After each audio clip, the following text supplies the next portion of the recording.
प्यारे बच्चों, स्टैंडर्ड 9 10 के बोर्ड एग्जाम में चलना हमारा काम है। एक कविता है जो शिव मंगल सिंह सुमन द्वारा लिखित है। मैं उसको आप समूह के बीच समझाने का प्रयास कर रही हूँ ताकि आप अच्छी तरह समझकर अपने बोर्ड एग्जाम में उसे लिखकर ज़्यादा से ज़्यादा नंबर प्राप्त कर सकें। कविता है, गति प्रबल पैरों में भरी, फिर क्यों रहूं दर दर खड़ा।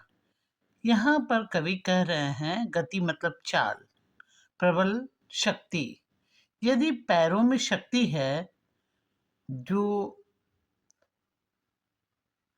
पैर की शक्ति को बढ़ा रहा है, यानी शक्तिशाली व्यक्ति, यानी जिसके पास अनेक राह हों, तो कह रहा है कि पैर में यदि शक्ति है अर्थात हम बढ़ने की क्षमता रखते हैं, तो फिर क्यों रहूं दर दर खड़ा। फिर क्यों दर दर जाकर हम किसी के आश्रय, किसी से अपेक्षा करें। क्यों रहूं दर दर खड़ा।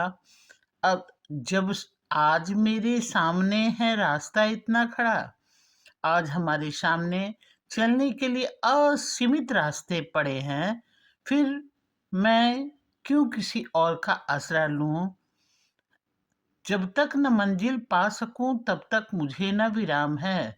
जब तक मुझे मंजिल न मिल जाए तब तक मुझे आराम नहीं है, या मैं आराम ना करूं। कहने का तात्पर्य यह है कि जीवन में जब तक गतिशीलता होती है, जब तक शरीर में प्राण है, मनुष्य को सदा गतिशील रहना चाहिए और उसे अपने जीवन में आगे बढ़ने के लिए हर समय प्रयत्नशील रहना चाहिए। ये है पहला स्टेंजा में। कुछ कह लिया, कुछ सुन लिया, कुछ बोझ अपना बट गया, अच्छा हुआ तुम मिल गई, कुछ रास्ता ही कट गया। रास्ते में चलते चलते कवि कह रहे हैं कि कि कुछ कह लिया, कुछ सुन लिया, यानी कुछ मैंने अपने जीवन की बात कही, कुछ तुम अपने मन की बात को कही। इस तरह से मिलजुल कर हम दोनों का जीवन बहुत आसानी से कट गया।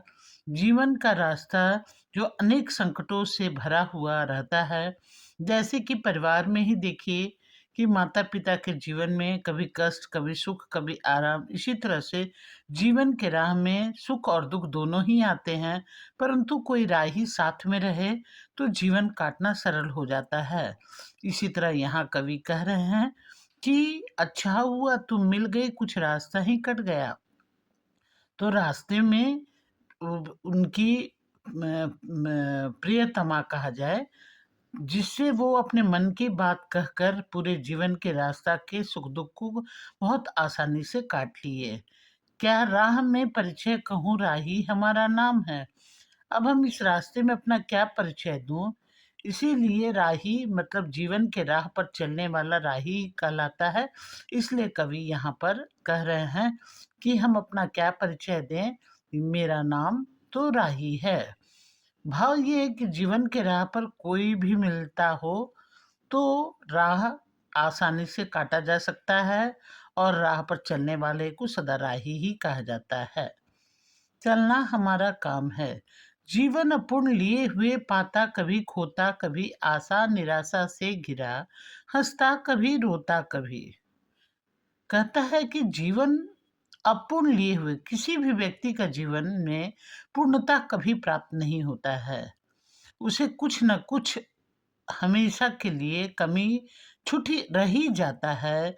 मरने से पहले कोई भी व्यक्ति अपने आप को ये नहीं कह सकता है कि मैं हर तरह से परिपूर्ण हूँ, संपन्न हूँ। उसको कुछ न कुछ कमी में रह ही जाता है। तो जीवन अपूर्ण लिए हुए, जीवन में अपूर्णता है, होता ही है। पाता कभी खोता कभी, कुछ अच्छाइयों को मिलता है और कुछ अच्छाई को न पाने के कारण मन दुखी हो जाता है। आशा निराशा से घिरा, कभी आशा पूर्ण हो जाने के कारण मन प्रसन्न होता है और कभी निराशा प्राप्त होने से मन दुखी हो जाता है। हंसता कभी रोता कभी, गति मति न हो अवरुद्ध, गति मतलब चाल, मति मतलब बुद्धि। गति मति न हो अवरुद्ध, अवरुद्ध मतलब रुके नहीं। यानी जो जीवन के राह पर चलते हुए जिस लक्ष्य को पाने के लिए मन बनाया हो, उससे बुद्धि कभी भी भटके नहीं, उसी राह पर चलते रहे। इसका ध्यान आठों याम, दिन के 4 पहर होते हैं, रात के 4 पहर होते हैं। तो दिन के 4 पहर और रात के 4 पहर को मिलाकर यहाँ पर कवि लिखते हैं, इनका ध्यान आठों याम है, यानी 24 आवर। आठों याम का मतलब होता है कि चौबीसों घंटा। तो इसका ध्यान आठों याम है, चलना हमारा काम है।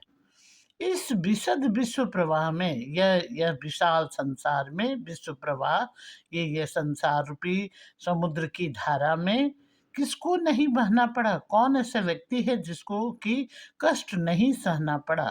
सुख दुख हमारी ही तरह, जैसे जीवन के दो तट होते हैं, उसी तरह से जिस तरह नदी के दो तट होते हैं, उसी तरह जीवन के भी दो तट हैं, सुख और दुख। वो हर व्यक्ति को ये सुख और दुख रूपी कठिनाइयों को या खुशियों को झेलना ही पड़ा है, किसको नहीं सहना पड़ा। फिर व्यर्थ क्यों कहता फिरूं कि मुझ पर विधाता याम है। फिर मैं यह आक्षेप क्यों लगाऊं कि ईश्वर मुझसे नाराज है। यदि किसी चीज की प्राप्ति नहीं हुई तो मन दुखी होकर हम ये कहेंगे कि ईश्वर हमसे नाराज है, इसलिए हमको नहीं दिए। तो ये हम क्यों कहें? जीवन की इस जीवन रूपी समुद्र की धार में सुख और दुख प्रत्येक मनुष्य को झेलना पड़ा है। कभी सुख की प्राप्ति होती है, कभी दुख को। लेकिन ये हम कभी नहीं कि दुख प्राप्त हो तो हम कहें कि ईश्वर मुझसे बाम है, मतलब नाराज है, दुखी है। तो यह ईश्वर हमारे विमुख है, चलना हमारा काम है। मैं पूर्णता की खोज में दर दर भटकता रहा। मनुष्य जो है हमेशा अपने को पूर्ण बनाने के प्रयास में दिन रात अथक प्रयास करता रहता है, ताकि मैं सब कुछ पाकर अपने आप को पूर्ण बना लूं, परंतु यह असंभव है। तो कहता है, मैं पूर्णता की खोज में दर दर भटकता ही रहा। अपने को पूर्ण बनाने के लिए मनुष्य जो है दर दर भटक कर चाहता है कि वो सब कुछ प्राप्त करके अपने को पूर्ण बना ले। प्रत्येक पग पर कुछ न कुछ रोड़ा अटकता ही रहा। प्रत्येक पग मतलब प्रत्येक रास्ते पर, प्रत्येक राह पर रोड़ा, यहाँ विघ्न बाधा को कहा गया है कि प्रत्येक राह पर कुछ न कुछ विघ्न बाधा आता ही रहा। पर हो निराश क्यों मुझे? पर उस बाधाओं को देखकर मनुष्य को निराश नहीं होना है। क्यों? कि जीवन इसी का नाम है। जीवन है तो संघर्ष है, जीवन है तो आशा निराशा है, जीवन है तो अपूर्णता है। तो वही कहा गया है कि उस विभिन्न प्रकार की विघ्न बाधाओं को जो रोड़ा के समान आकर अटक रहा है, उसको देखकर मन को निराश नहीं करना है, क्योंकि जीवन का नाम ही है संघर्ष, और जीवन जो है इसी का नाम है। चलना हमारा काम है। कुछ कह कुछ साथ में चलते रहे, कुछ बीच में ही फिर गए, पर गति न हो जीवन की रुकी, जो गिर गए सो गिर गए। चलते चलता रहे हरदम, उसी की सफलता अविराम है, चलना हमारा काम है। कुछ साथ में चलते रहे। जीवन की राह में 3 तरह के मनुष्य होते हैं। एक मनुष्य जो अनेक कठिनाइयों को झेलते हुए एकदम अंतिम मंजिल तक पहुंचता है। दूसरा व्यक्ति वह जो आधा देखकर, कठिनाइयों को देखकर थोड़ा बहुत करने के पश्चात उससे विमुख हो जाता है। और तीसरा जो देखकर ही डर कर पहले ही इनकार कर देता है। यहाँ वही कहा गया है कि कुछ साथ में चलते रहे, यानी कुछ व्यक्ति कठिनाइयों जीवन की राह पर साथ में चलते रहे, कुछ बीच में ही फिर गए, कुछ जो है जीवन की राह में कठिनाइयों को देखकर ही मुड़ गए। पर गति न जीवन की रुकी, पर कठिनाइयों को देखकर वे रुक गए, पर जीवन जो गतिशील है वो नहीं रुकी, वो तो चलती रही। जो गिर गए सो गिर गए, जो मनुष्य निराश हो गया, जो मनुष्य हिम्मत हार चुका, वो गिरे हुए के समान है। जो गिर गए सो गिर गए, चलता रहे हरदम, यानी जीवन हुआ है संघर्ष के लिए। और जो व्यक्ति इन संघर्ष से कभी ना ऊबता है, ना थकता है, तो वैसे व्यक्ति का जीवन ही अविराम है, अर्थात सुंदर है। चलना हमारा काम है। बच्चों, लग पूरी उम्मीद के साथ मैं ये प्रयास की हूँ ताकि आप सबों को समझ में आ गया होगा, और उम्मीद करते हैं कि आप अच्छी तरह समझकर मेरे चैनल को सब्सक्राइब कर दीजिएगा।